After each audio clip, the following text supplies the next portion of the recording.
சேலஞ்சுக்கு ரெடியா? ரெடி. இந்த challenge win பண்ணா இந்த 500 உனக்கு தான். ஓகே. சேலஞ்ச் என்னன்னா இந்த டேஷ கம்ப்ளீட் பண்ணனும். ஓகே. A+, B+, C+, அப்ப D+. தப்பு. ஏன் தப்பு? ஓகே. அதான் யோசிக்கணும், நீங்க தான் யோசிக்கணும். உஷாராதான் இருக்காங்க. ஓகே. ஏன்னா இது வந்து ஆக்சுவலா வந்து A+, A positive, B positive அந்த மாதிரி பிளட் குரூப்ஸ் மாதிரி இருக்கு. அப்போ O பாசிட்டிவ்னு போடலாமா? ஓ, பிளட் குரூப்ல எங்கப்பா D இருக்கு?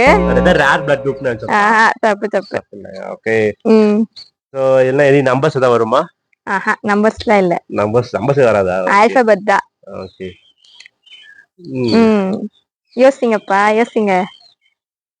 நீங்க சொல்லுங்க फ्रेंड्स, இந்த டேஷ்ல என்ன கம்ப்ளீட் பண்ணலாம்னு சொல்லிட்டு. ஓகே.